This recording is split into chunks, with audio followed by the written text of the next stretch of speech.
Good evening. I'm Jeff Bennett. And I'm Amna Nawaz. On the NewsHour tonight, officials stop most helicopters from flying near Washington's National Airport while they search for clues into what caused the deadly collision with a passenger jet. A United Nations relief agency vows to keep providing aid to Gaza, despite an Israeli ban on the organization taking effect. And Syria faces the daunting task of rebuilding after 13 years of civil war. How one revolutionary envisions his nation's future. I feel that I am a human being again. I am free again. All of us believe that we were born just now.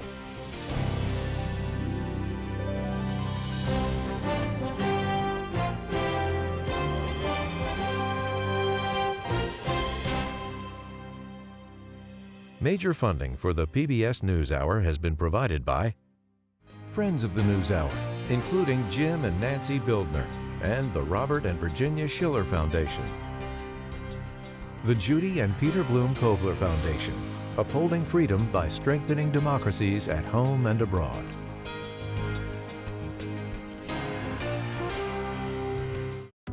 Cunard is a proud supporter of public television. On a voyage with Cunard, the world awaits. A world of flavor, diverse destinations, and immersive experiences. A world of leisure and British style. All with Cunard's White Star service.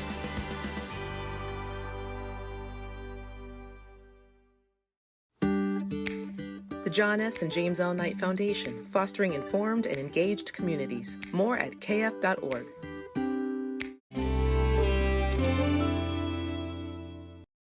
And with the ongoing support of these individuals and institutions.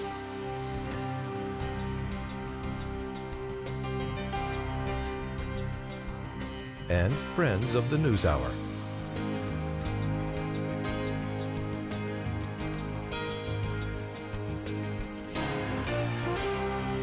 This program was made possible by the Corporation for Public Broadcasting and by contributions to your PBS station from viewers like you. Thank you. Welcome to the NewsHour. The black box from the Army helicopter that collided with a passenger jet near Washington's Reagan National Airport this week has been recovered. Investigators hope to gather valuable data as they try to understand what led to the deadly midair crash. As John Yang reports, families were also briefed today by officials and met with the medical examiner. Police boats were back on the Potomac River today as divers searched for the remaining bodies of the 67 people who died in the midair collision of a passenger jet and an Army helicopter. Both aircraft still submerged in the icy waters. And today, the first major change since the crash. The FAA shut down most low-altitude helicopter flights near the busy Washington Reagan National Airport, one of the nation's most congested airspaces, shared until now by commercial jets and government helicopters.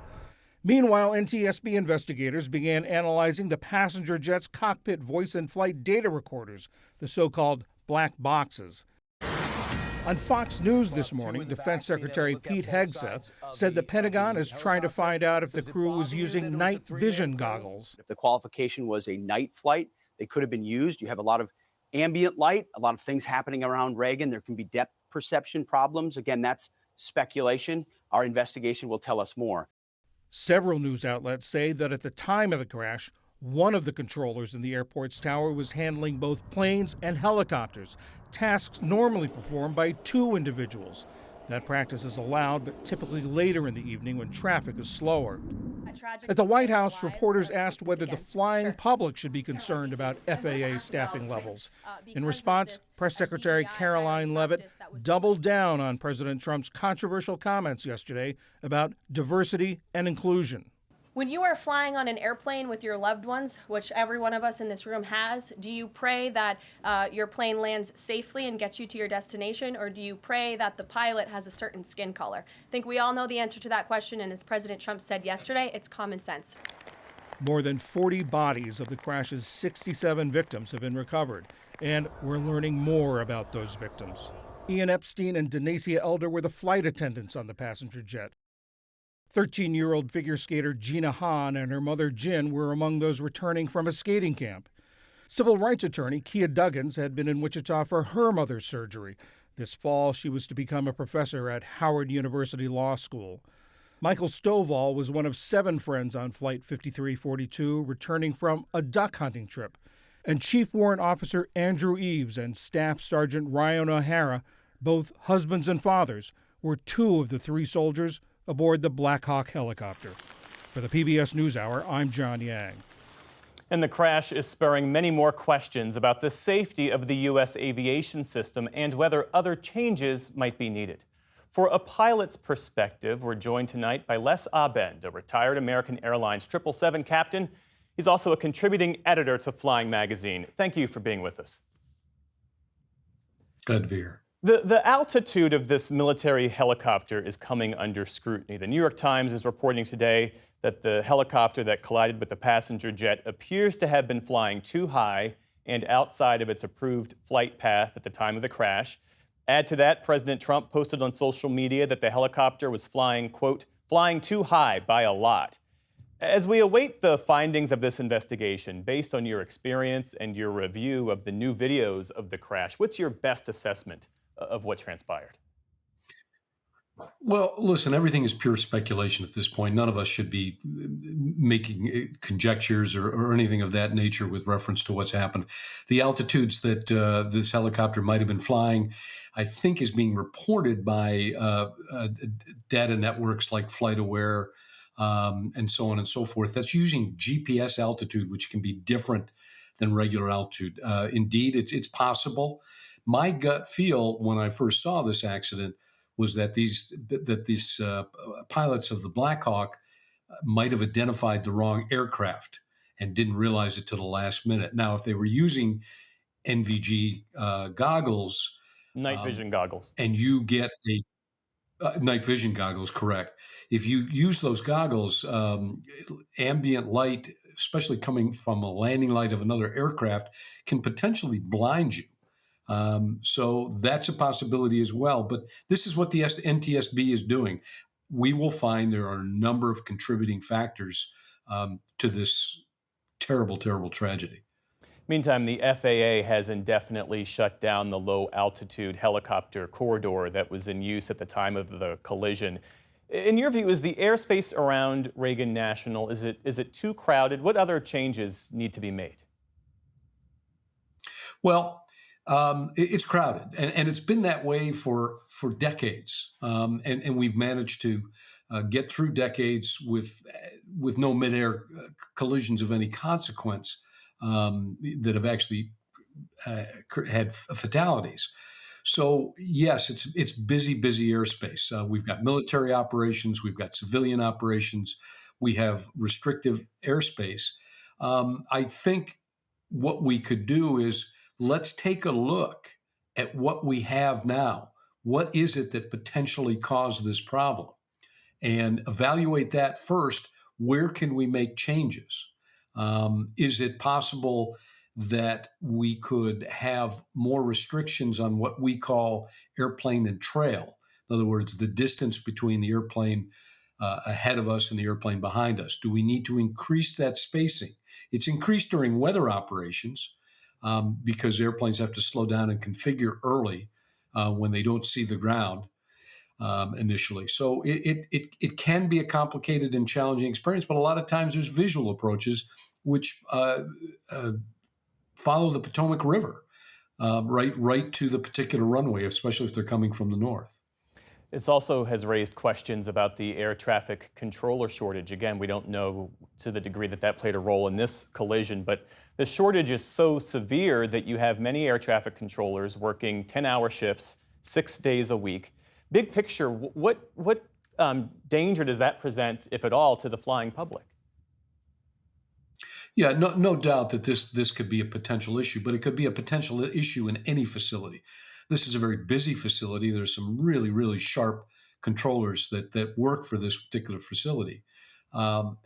If indeed it's a staff shortage issue, it could be related to this accident. Once again, we don't know, but anybody working on a job that's as intense and as stressful as this one, has the potential to be fatigued, just as pilots have the potential to be fatigued. So there are regulations that restrict pilots and air traffic controllers on how long they can work. Controllers, how long they can be on a console at one particular time. Are they stretching it and pushing it to the limit? It's possible. We don't know yet. Les Ben, thanks again for joining us with your insights. We appreciate it.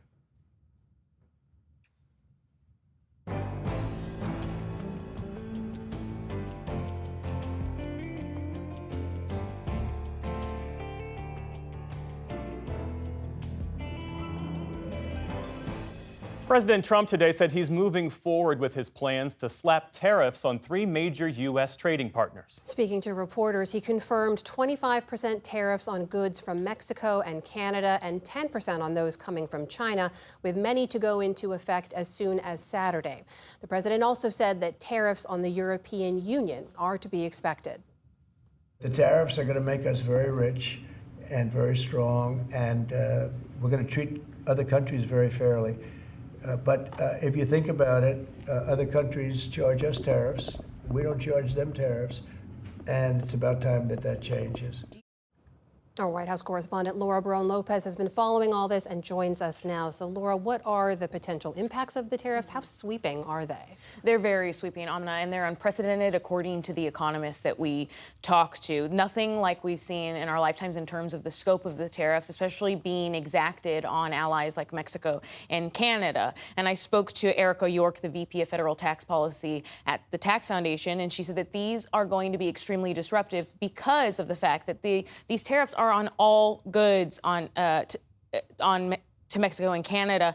And she and other economists said that they could upend the supply chain relationships that the United States has, and that ultimately this is going to have a lot of impact on the American consumer. I should note that Trump also said there would be future tariffs on the European Union, and should note that some economists believe that targeted tariffs are good. And President Biden kept in place a number of President Trump's first-term tariffs, but Erica York said that she and her team crunched the numbers at Tax Foundation and that this exact percentage of tariffs on Mexico, Canada, and China could cost the average American household an extra $830 a year. Well, Mr. Trump has said that he would do this as president. Now President Trump is doubling down on the threat to do this. What's been the reaction to these threats? Canadian Prime Minister Justin Trudeau said that Canada will be forceful but reasonable and have an immediate response that they're prepared to implement. And another Canadian official told the NewsHour that they are in D.C. and prepared to negotiate with President Trump up until the last minute to avoid tariffs, but that they don't see a single American official that's willing to negotiate with them right now. While we have you, Laura, I need to ask about some news tonight. The AP is reporting that a top Department of Justice official has ordered the firing of some prosecutors who worked on January 6th rioter cases. There's also AP reporting that a number of FBI officials, including some who investigated the federal cases against President Trump, are at risk of being fired. What do we know?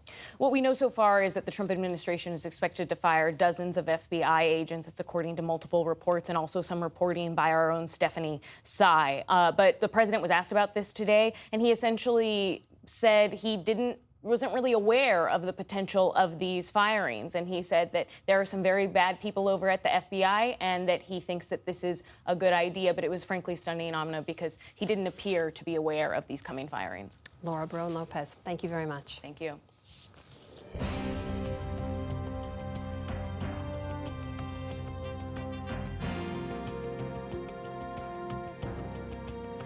We start the day's other headlines with the Trump administration's efforts to freeze trillions of dollars in grants and loans.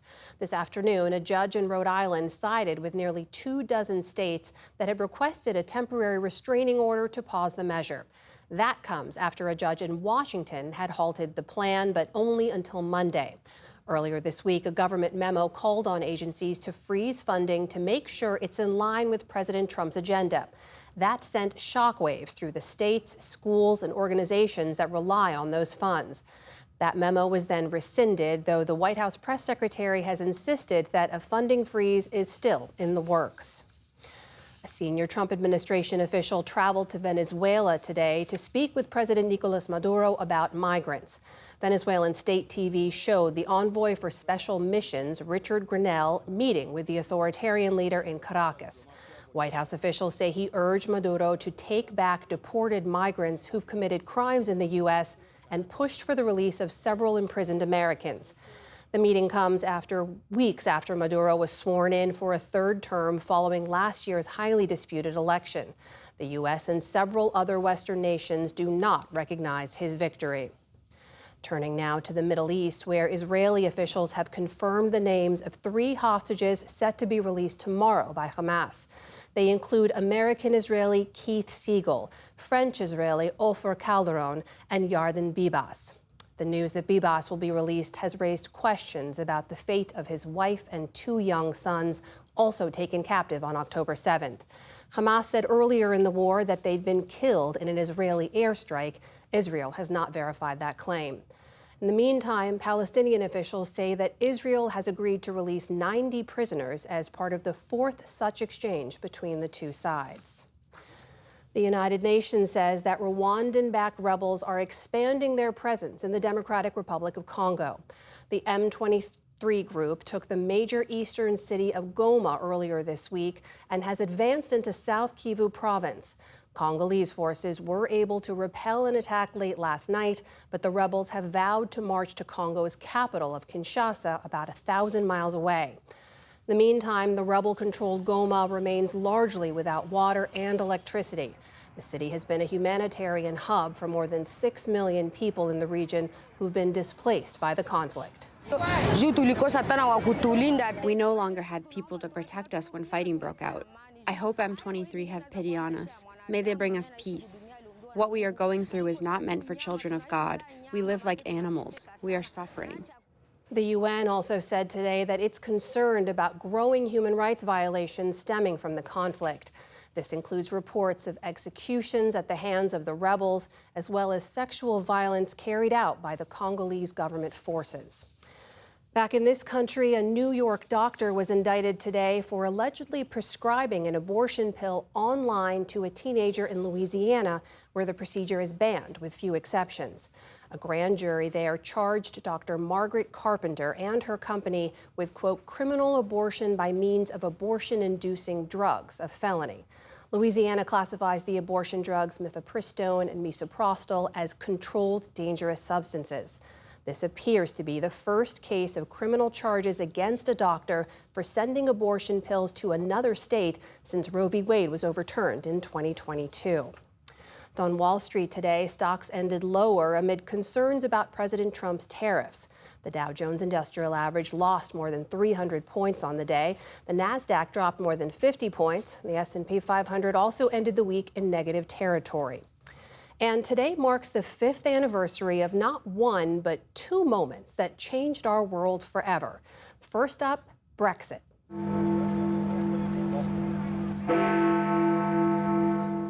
At 11 p.m. London time on this day in 2020, Big Ben marked the moment when the UK officially left the European Union. 5 years later, the economic, social, and cultural shift is still playing out. Also today, I have today declared that the coronavirus presents a public health emergency in the United States. It is 5 years since U.S. health officials declared a public health emergency over the newly reported coronavirus. COVID went on to shut down schools and offices nationwide and claim the lives of more than 1.2 million Americans. Still to come on the NewsHour, David Brooks and Jonathan Capehart weigh in on the week's political headlines. And musicians work to forge better relations between the U.S. and Cuba. This is the PBS NewsHour from the David M. Rubenstein Studio at WETA in Washington, and in the West from the Walter Cronkite School of Journalism at Arizona State University. Today, the UN Palestinian Relief Agency, UNRWA, said it remains operational, providing humanitarian aid in Gaza, as well as the occupied West Bank and East Jerusalem. That's despite a ban that went into effect yesterday.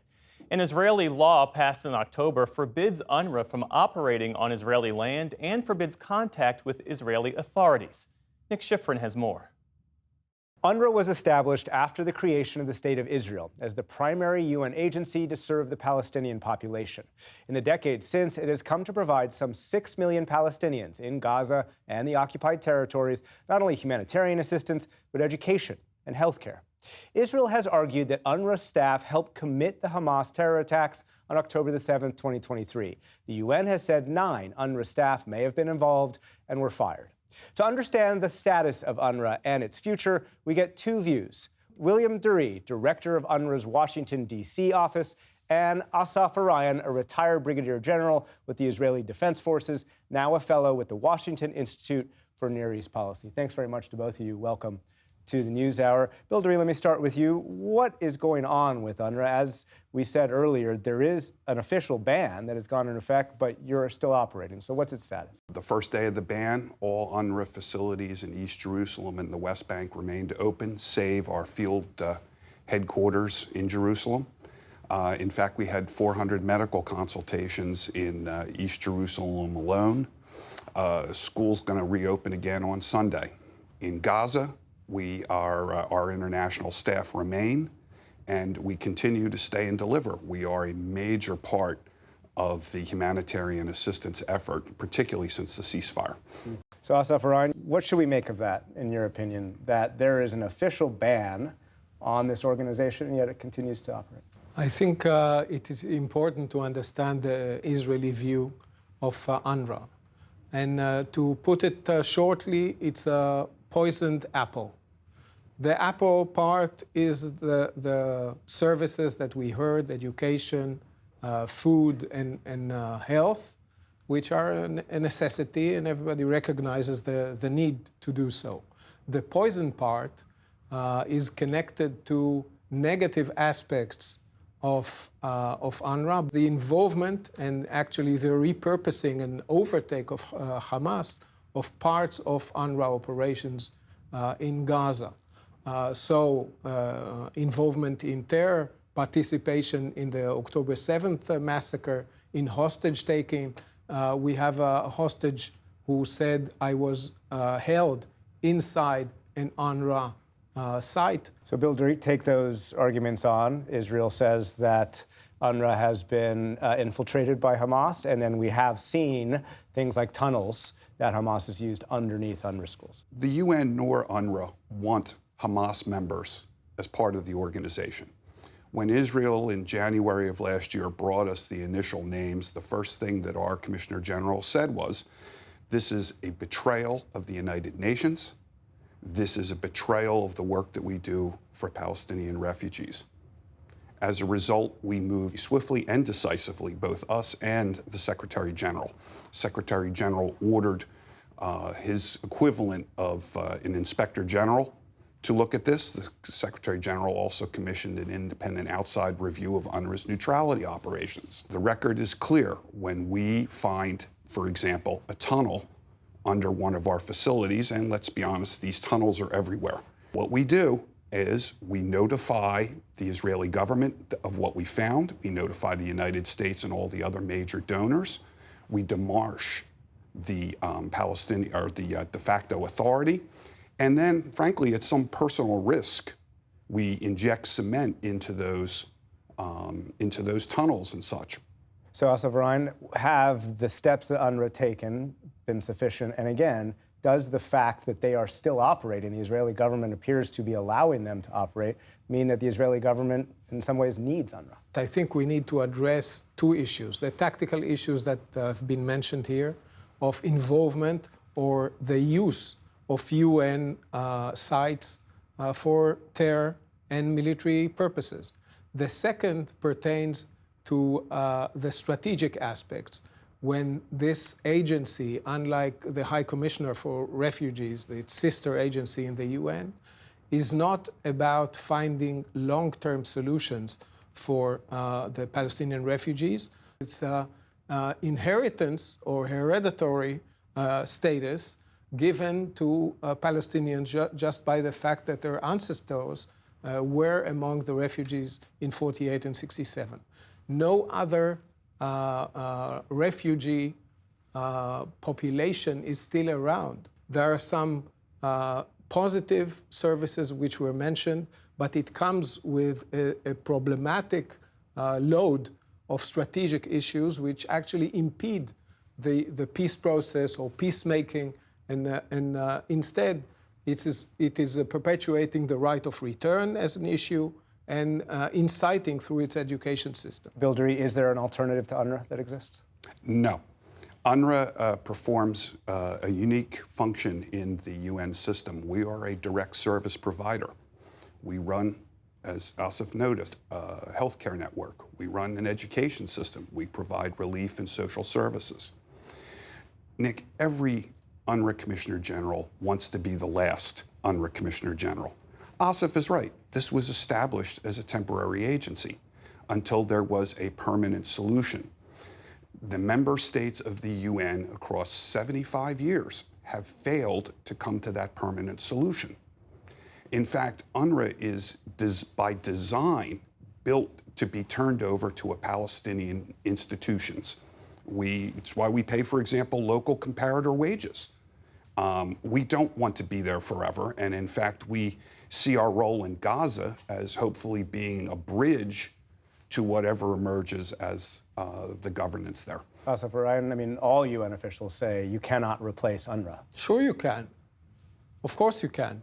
These services can be provided in the West Bank by the PA, in Jordan by the Jordanian government, in Lebanon by the Lebanese government, in Gaza, when there will be an alternative government, it will be this government. It can be alternative UN agencies like the food programs, health programs, or refugee programs, the same thing. And the main thing that UNRWA should do to make it possible for one day to solve the problem is to stop perpetuating the problem by printing more and more refugee certificates for the sons, granddaughters, grandchildren of the original ones. Asif Ryan, Bill Durie, thank you very much to you both. Thank you. Thank you.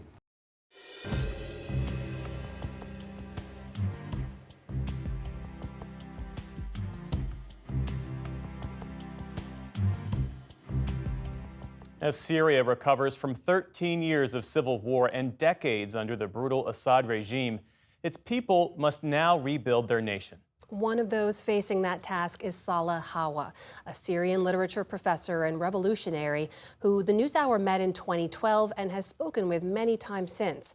Special correspondent Leila Molana Allen spoke with him recently in the new Free Syria. A free Syria for all its people. In 2012, Salah Hawa was an idealistic young father, teacher and protester with high hopes for a free future for his country. We're singing, we're chanting in the streets peacefully without carrying any weapons. Every day, the Assad regime forces, the security Mukhabarat forces, kill people on a daily basis. What he saw in the 12 years since left him dejected and hopeless. His hometown of Raitan devastated by Russian airstrikes, and hundreds of his friends and colleagues killed and displaced. This was once Salah's home, where he raised his 3 oldest children and dreamed of a bright future for them. Now his community, like thousands across the country, lies in pieces. The earthquake 2 years ago took much of what the warplanes and artillery shells hadn't already destroyed. Salah still thinks much death and destruction could have been avoided if he and his friends were given the help they needed in the early days of the revolution. Nobody needs to blame them for being militants, because what they saw pushes everybody to be militant. When you see that all the people around you are bombed every day and nobody is trying to help, we do not deny that we got good support from Western governments and Western organizations, but everything they gave was food, some blanket. But what we needed at that time was some kind of weaponry. If the US at that time had supported us militarily, we would have prevented Iran from smuggling weapons to Hezbollah. Saleh, who once believed the world, and especially the US, would stand behind Syrian protesters, spoke multiple times to the NewsHour as the civil war spiraled, telling us his country had been abandoned to horror. But, he says, now is their chance to make amends. He fears if there's a power vacuum, Iran and Russia could come back to fill it. Particularly the West, particularly America, right now have, let me say, a very good chance to start a new page with the Syrian people, to atone for their sins with the Syrian people. They let us down in the past. I believe that pro-Assad forces are still waiting. They are still weaponized. And lots of Iranians are still in Syria, by the way. This means that right now the West mustn't lose this chance. After the sudden fall of the dictator who he says destroyed his country, now Saleh's hope is back, rejoicing alongside millions of Syrians at home and displaced abroad who now hope to return. But so many like him have been left homeless and penniless by this war. And his family is luckier than most. Since fleeing Horaitan, they've been living in this small house in Azaz that the whole extended family shares. Rebuilding will be an almighty task in a country with an economy that's in ruins too. 80% of our houses had been destroyed by the Russian airplanes. I cannot rebuild my house because it needs thousands of dollars. And you know this is impossible nowadays because we do not have salaries. The economic cycle right now has broken down. The economic situation needs to be reactivated, needs to be starting new businesses, starting factories, because we have lots of young men here are unemployed. When rebel-held Idlib faced extermination in 2020, Saleh begged then-President Trump for help. I'm calling for President Mr. Donald Trump, please do something. Please, I beg you. Now he has high hopes that a Trump presidency will be in Syria's favor, mostly because of his firm stance against Iran. The nuclear agreement was under the Obama administration, and Mr. Trump stopped all that agreement. That's why we as Syrians believe that if we think of who is better for Syria in terms of the relationship with Iran, no, it's President Trump. Even if we were not his friends, at least he is an enemy of our enemy. Who did this action? Since 2016, Saleh has been teaching at what people in rebel-held territory called the University of Free Aleppo. A literature professor, now he hopes his future will be dominated by books, not war. I feel that I am still in a dream. The tyrannical regime, the dictator, whom we worked hard to topple down for 13 years, right now is erased from Syria in 13 days. That was miraculous. I believe that this is the first time we as Syrian people, and personally, I feel that I am a human being again. I am free again. All of us believe that we were born just now. We have been born maybe for the first time in our life. We can speak freely. There's so much work to be done, but when and if you get there, what does life in a free Syria look like for you? As revolutionaries, we don't think about ourselves. We think about our society, about the benefits of our society, the welfare of our society. And that's why we started the revolution, because we wanted to liberate our society, to open new horizons for the generations to come. Imagine, after 13 years of being chased from one place to the other, displaced outside my home, and living under bombardment, waiting for the Russian planes to come and attack us. The ideas, the feelings, the emotions are crowded in our heads, and not knowing what to do, what to say, how to feel even. So I cannot imagine how my future life will be. And how about for your kids? You grew up under the Assads. What do you want for them? At least we got rid of the Assad regime and we let them, live freely now. They can say what they want. They can feel what they want. They can speak freely. Now they are not afraid of any oppression. They are not afraid to be detained anymore. And I believe that the future is ahead of them. A future he never thought they would see. Now, he hopes he and his countrymen can build the nation they promised. For the PBS NewsHour, I'm Layla Milana Allen in Aleppo, Syria.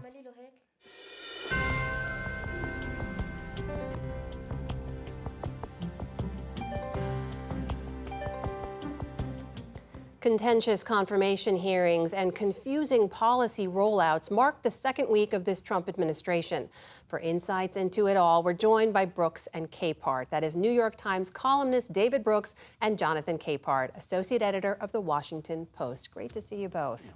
A lot happened this week. The week began, for those of you who are following along, with the introduction of this OMB memo, right, rescinding and rather saying that some federal funds and grants had to be frozen. It was rescinded within 48 hours of being issued after mass confusion about what exactly was impacted. The week is ending with a lot of chaos and confusion around President Trump's tariff threats, including against some of our allies like Canada and Mexico. David, this is the second week of the Trump administration. What are you taking away just from the scope of the way things have been messaged and rolled out this week? We've already hit peak incompetence. So if you say the Trump administration wants to defund DEI, fine, they ran on that, they can try to do that. You find the DEI programs or any programs you don't like, and you target them and you say, we're going to try to get rid of these programs. But instead, they have a 2-page memo to eliminate, allegedly, what they call $3 trillion in federal spending. Right. This is like trying to cure acne with decapitation. Like, it's just massive. And it threw the whole country, universities, nonprofits, government officials, into total chaos. And so it seems like nobody had the sense to say, well, what would happen next if we threw out in 2 pages with no clarity what's about to happen? Well, of course the world's going to blow up at you. And of course, and this, I hope, is the pattern for the Trump administration, when they do something that hurts Donald Trump's standing, he pulls it back. Then they end just today with tariffs. And G.K. Chesterton, the British writer, said that civilizations decline when they forget the obvious things. And one of the obvious things is tariffs are really bad for a country.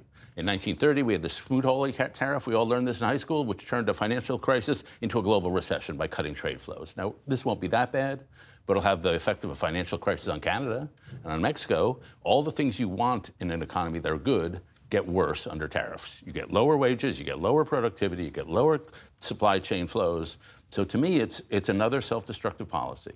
And so we've seen these 2 cases of just basic reasonable competence not being followed. Jonathan, how do you look at it?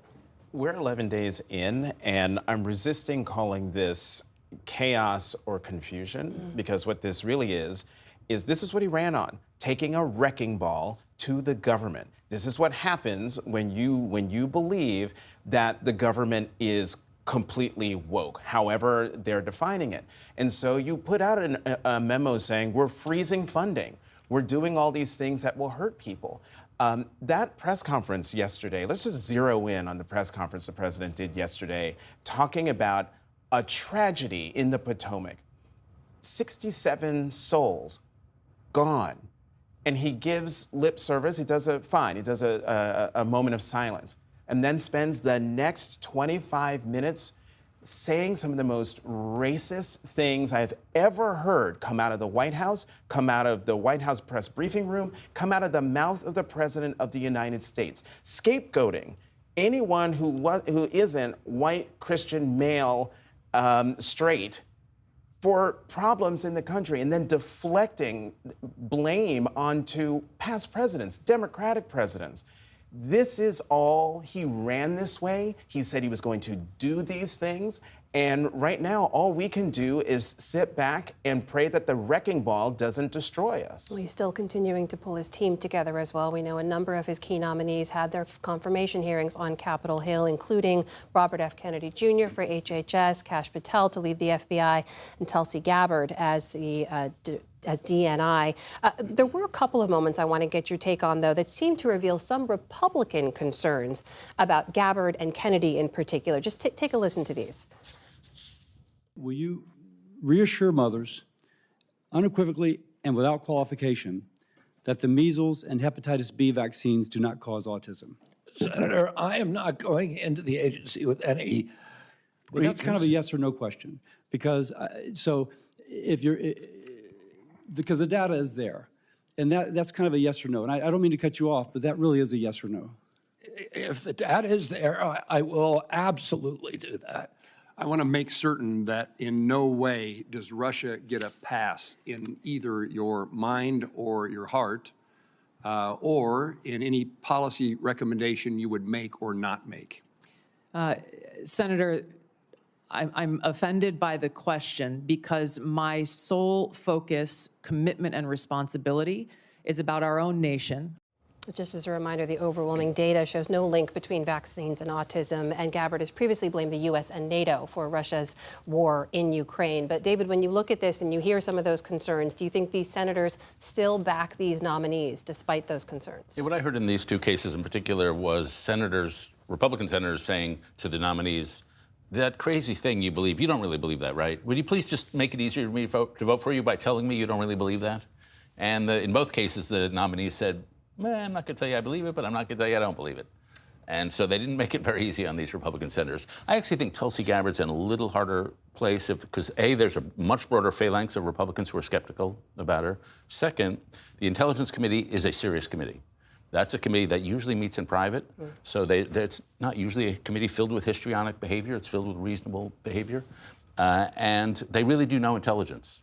And there are parts of the intelligence effort that she really is a threat to, a potential threat to. There's something called 702 of the FISA thing, which is a way to, we have to look at foreign terrorists and follow what they're doing and sort of head off terrorist attack. And she wants to raise the bar, allowing us to use that ability. And so that is a serious threat to people who substantively care about intel issues. And so I think she's in a little more danger. Kennedy, it looks to me like he may go through it unless you get somebody outside the committee, like Mitch McConnell, come in and do something. But you think Republican senators may vote against Tulsi Gabbard. Is that what you're saying? What do I know? But 60-40, they vote for her, which is low. For my Republican standards, that's pretty low odds for her. Jonathan? Look, if one of the three could go down, Kash Patel for FBI, which I don't think, given the hearings, he might not, he probably might get through. Tulsi Gabbard, she's the one we've consistently talked about being the one on the edge. And then RFK Jr. But look, I remember when Pete Hegseth was named as Donald Trump's pick for defense secretary, and immediately Senator Joni Ernst expressed concerns, valid concerns, and expressed them clearly. He's now Secretary of Defense, and she voted for him.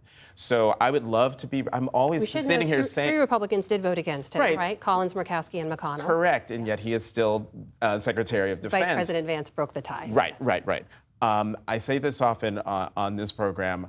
I hope I'm proven wrong that no one is going to vote against any of these people. But, we'll see. Before we let you go, I need to ask you about the Democrats because they are choosing really their direction forward tomorrow. They will vote for their DNC chair. Jonathan, you and your colleagues at MSNBC just hosted the forum for the candidates last night. What's your takeaway? Does this party have a direction? The party has a direction. Let me say this. I hesitated a bit. They are not unclear on what they stand for. What they are struggling with is how do they convince the American people that they are where the American people said in the election they didn't think they were, that somehow the Republicans are now the party of the working class and care about the American people, and the Democrats are the ones who are in league with billionaires and the elites. What I took away from that from the forum last night is that they're more concerned about misinformation, disinformation, getting the message out, and how do they catch up with the incredible infrastructure that is there on the right. And so one thing I noticed is that as each candidate was talking about what they wanted to do or what they thought or the direction of the party, you saw heads nodding all over the stage. And so while there were 8 people, maybe half of them are actually stand a chance, maybe half of the half stand a chance. We'll see. But the Democrats, trust me, the Democrats aren't in trouble. I want to give David 30 seconds to respond here. The Democrats are in big trouble. Listen, their whole worldviews are blown apart. They thought of themselves as the party of the marginalized. They're now the party of the college-educated on the coast. They thought they could spend a lot of money, but it turns out that's kind of inflationary. They didn't think a lot of black and brown voters were going to vote for Donald Trump. Like, they should take a year off, My Democratic guys, do some serious thinking, because a lot of your mental categories have to be reimagined. They don't have a year. We'll come back to talk about this some more. David Brooks, Jonathan Capehart, always great to see you. Thank you. Thanks, Summer.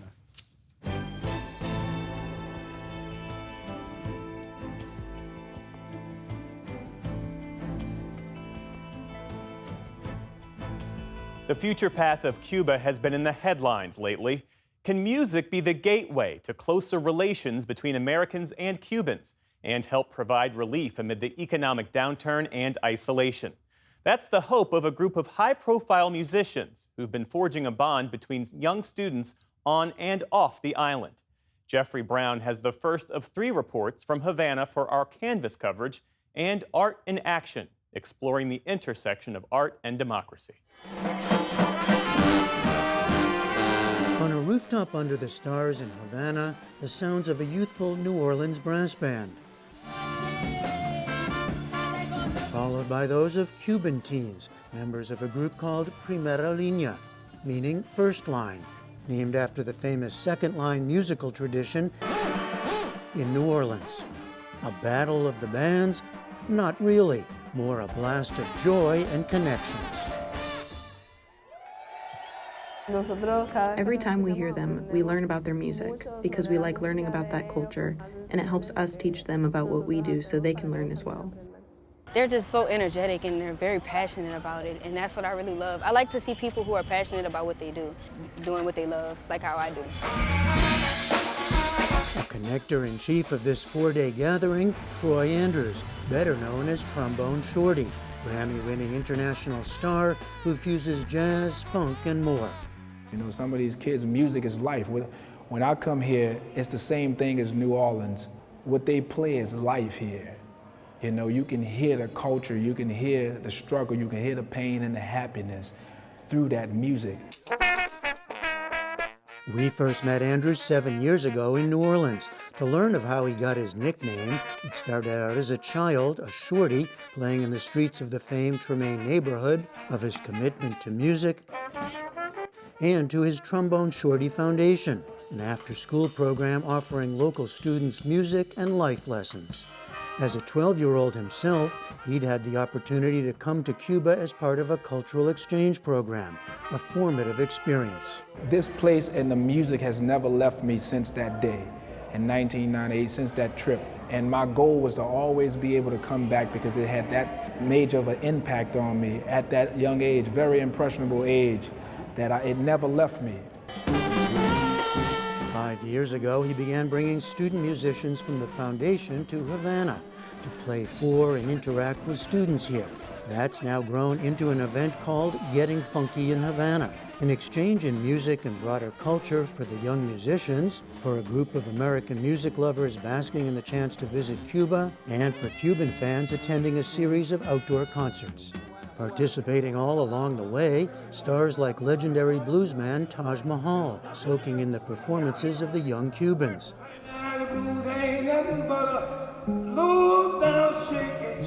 And later performing at an old Havana church. Before joining a panel discussion that included the Funkadelic master himself, George Clinton. As a songwriter, you started employing all those different cultures and different tones and the way we converse with each other. Also serving as one of the leaders of this gathering, the rising Cuban superstar, Cima Funk, who is seemingly everywhere.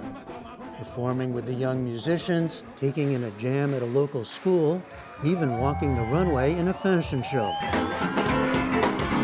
He's made his name mixing the sounds of Cuban salsa and American funk. And he sees this musical exchange as crucial for young people here. Imagine that you're a kid in Cuba, for example, or in a country that doesn't have a lot of resources, and you start to feel that after so many years without connection with other musicians, with nothing about connection, nothing to see some musician from outside. And you can see how kids are like saying, like, yeah, okay, we're part of the world. Even if we are here or we're dealing with things, we're part of the world and we can do it because people believe in us. In fact, any highs amid this gathering had to be balanced against the realities of Cuba today. A deeply depressed economy where electrical power shortages have crippled the country. And lines to get gas, money from the bank, and subsidized bread are the norm. More than 1 million have left. Official data show a stunning 10% drop in population in recent years. Actual numbers are likely higher. And the one-party government is still led by the heirs of Fidel Castro, his image still prominently displayed around Havana. Mass demonstrations in 2021 protesting the power and other shortages were quickly put down. There is also the continuing whipsaw of U.S.-Cuban relations. I last visited 10 years ago, soon after President Obama restored diplomatic relations and relaxed strict rules that had kept most Americans from visiting the island. The grand squares and streets of old Havana were alive with tourists, spending much-needed dollars. Today, they're still dancing, but the numbers are way off. Cuban officials say just 2 million tourists visited in 2024, down from some 4 million in 2019. There's not a lot of tourism. There's less tourism with the problems that you know already exist. But we're here. The problem is getting by and supporting oneself. The streets are quieter, the cruise ships mostly gone. Even the famous classic cars aren't doing much cruising. Milton Teles has been driving for 15 years. In comparison of the first time when I start, it's in town, it's in the floor. It's in the floor? Yeah, tourists, it's not a lot of visit. The people complaining, I hope it change. Since President Trump reversed course on diplomatic ties and sanctions in his first term, strict travel restrictions have applied. And the back and forth continued even in recent days, with outgoing President Biden ending Cuba's designation as a state sponsor of terror, only to have incoming President Trump immediately restore it. Everybody's afraid of what Donald Trump can do in his presidential time, because the people is who suffer those political issues. Against this backdrop, the Cultural Exchange Program focuses on smaller, more manageable goals, including bringing new instruments to Cuban students at a leading music school on Havana's outskirts. Crumbling and outdated facilities didn't diminish the enthusiasm. Some of their instruments are beat up and they're making the best of it, but I'm no stranger to that. As they're continuing to play and grow, every year we come back, those kids are phenomenal and amazing. You can hear the difference? Oh, I definitely hear the difference. New Orleans student musicians led a second-line parade through the crowd, and players from both countries joined in to perform and dance inside and out.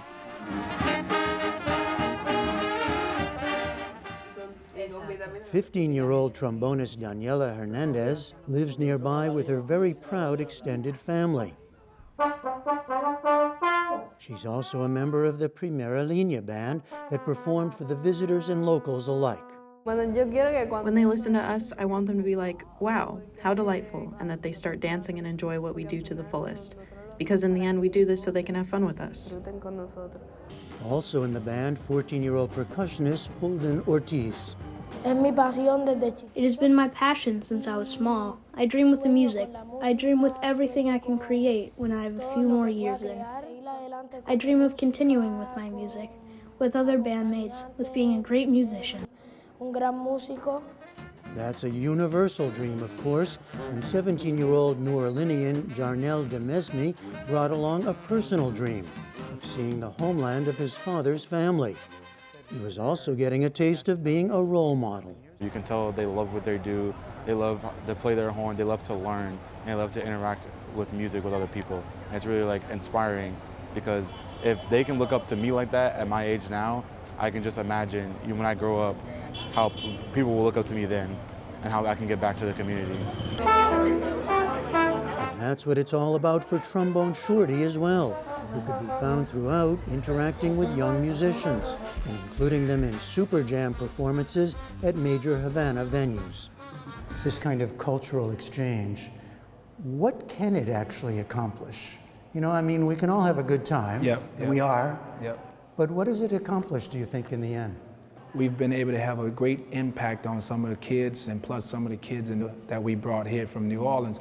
They won't forget this experience, and hopefully the accomplishments that we're trying to get out here is helping these kids go to be professional musicians, and they can come back and also have an impact on the next generation to do the same thing, and we can save lives through music. Trombone Shorty says he doesn't know what the future will bring for U.S.-Cuba relations or its impact on the work of his foundation, but he vows to return as often as he can. For the PBS NewsHour, I'm Jeffrey Brown in Havana, Cuba. Terrific story. And a reminder, be sure to watch Washington Week with The Atlantic tonight right here on PBS. Moderator Jeffrey Goldberg and his panel discuss President Trump's handling of the first real test of his second term. And that is the NewsHour for tonight. I'm Jeff Bennett. And I'm Amna Nawaz. On behalf of the entire NewsHour team, thank you for joining us and have a great weekend. Major funding for the PBS NewsHour has been provided by the ongoing support of these individuals and institutions, and friends of the NewsHour, including Kathy and Paul Anderson, and Camilla and George Smith. The Walton Family Foundation, working for solutions to protect water during climate change so people and nature can thrive together. The William and Flora Hewlett Foundation, for more than 50 years advancing ideas and supporting institutions to promote a better world, at hewlett.org.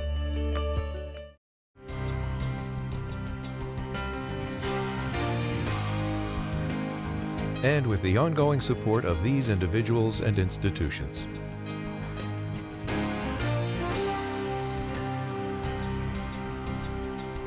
And friends of the NewsHour.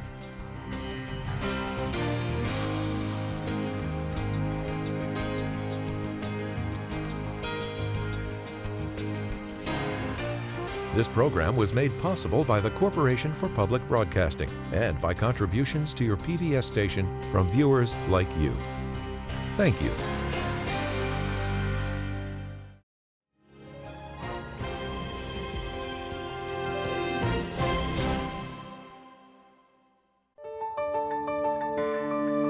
You're watching PBS.